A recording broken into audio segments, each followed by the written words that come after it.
Hello, I am Pratap Patiyal और आज की वीडियो में आपका स्वागत है।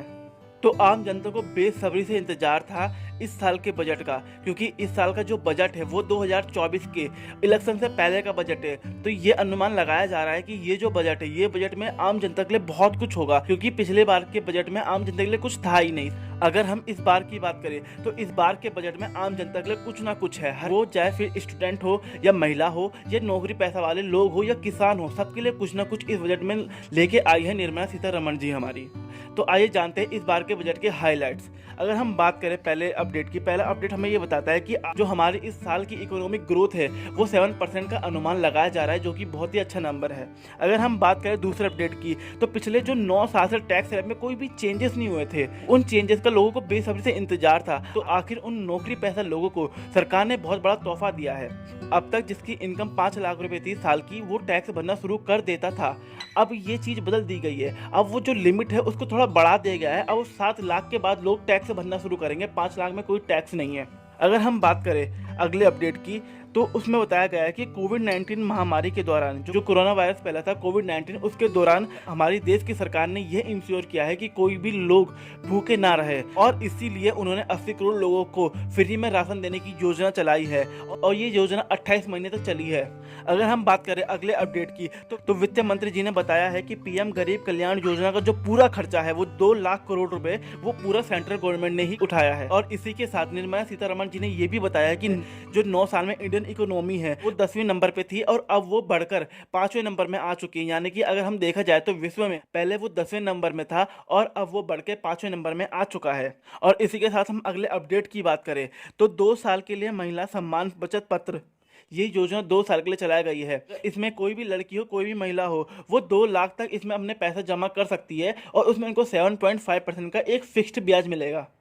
अगर इसी के साथ हम अगले अपडेट की बात करें, तो सीनियर सिटीजन के लिए भी इस बार सरकार ने कुछ ना कुछ सोच कर रखा था। जो सीनियर सिटीजन अकाउंट स्कीम है उसकी जो लिमिट है वो 4.5 लाख से 9 लाख तक कर दी गई है। अगर हम अगले अपडेट की बात करें, तो ग्रीन क्रेडिट कार्ड का नोटिफिकेशन जल्द होगा और डिजी लॉक में सुविधाएं बढ़ेंगी।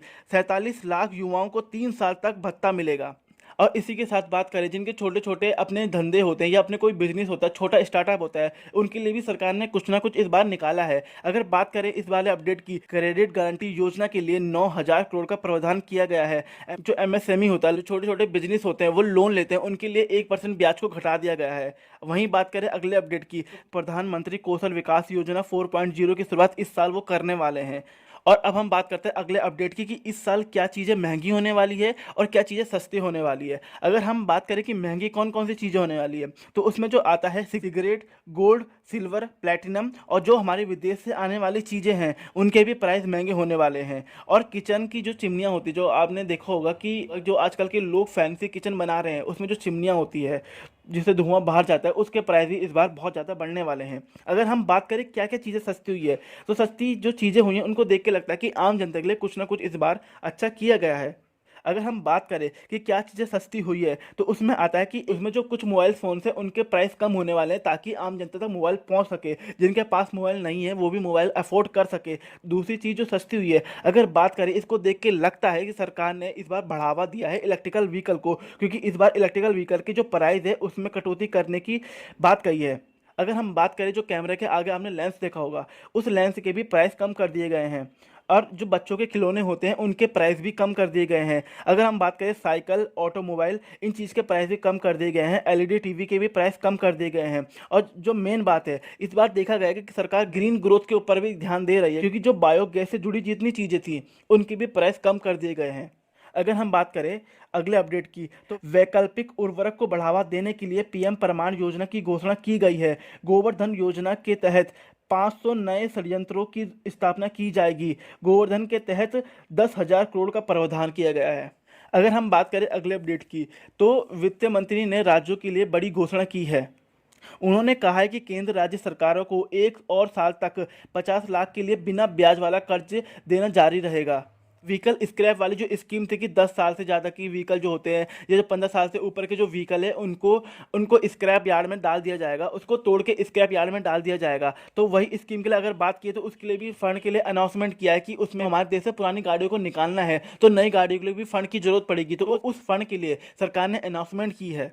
और इसी के साथ बात करें तो इंजीनियरिंग संस्थाओं में 5G सेवाओं पर आधारित 100 प्रयोगशालाएं स्थापित की जाएंगी। और अगले अपडेट की बात करें तो 740 एकलव्य मॉडल आवासीय स्कूलों के लिए अगले 3 साल में 38,000 टीचरों को सहायक कर्मचारियों की भर्ती की जाएगी। यहाँ पे 38,000 सहायक टीचरों की भर्ती की बात की जा रही है।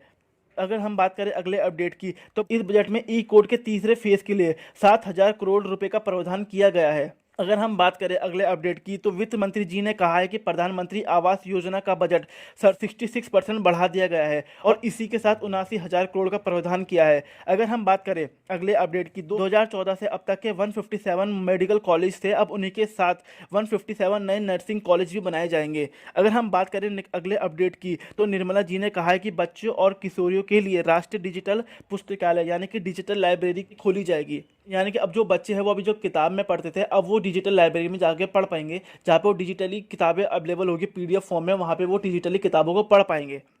अगर हम बात करें अगले अपडेट की तो पशुपालन डायरी मत्स्य पालन पर विशेष फोकस करते हुए किसी ऋण टारगेट को बढ़ाकर 20 लाख करोड़ रुपए किया जाएगा। यानी कि अभी तक जो उनको कर्जा मिलता था, लोन मिलता था, उसको बढ़ा दिया गया है। अगर हम बात करें अगले अपडेट की तो बजट में रेलवे के लिए 2.40 लाख करोड़ रुपए का प्रावधान किया गया है। इन्होंने अनाउंसमेंट की है कि जो इस बार का जो बजट है 2.4 लाख की अनाउंसमेंट की गई है कि इतना खर्चा इस बार रेलवे में किया जाएगा। ये अब तक का सबसे बड़ा बजट है। अगर हम बात करें अगले अपडेट की तो पूंजी निवेश खर्चा जो निवेश करते थे, जो इन्वेस्टमेंट करते थे, वो 33% बढ़ाकर 10 लाख करोड़ रुपए किया जा रहा है, जो GDP का 3.3% होगा। महामारी में प्रभावित MSME को राहत दी जाएगी। जिनको अपने बिजनेस करने हैं, कुछ इन्वेस्टमेंट करनी है, उनके लिए ये बजट बढ़ा दिया गया है। अगर देखा जाए तो पूरे बजट में निर्मला सीतारमण जी ने और मोदी गवर्नमेंट ने इस बार लोग आम जनता को खुश करने की कोशिश की गई है, क्योंकि 2024 में अब इलेक्शन आने वाले हैं। ये सरकार से एक्सपेक्ट करना आम बात है, क्योंकि जो पिछले बार का बजट था उसमें आम जनता के लिए कुछ नहीं था और जो इस बार का बजट है वो आम जनता को ही लेके बनाया गया है। तो मिलते हैं अगली वीडियो में। जय हिंद, वंदे मातरम।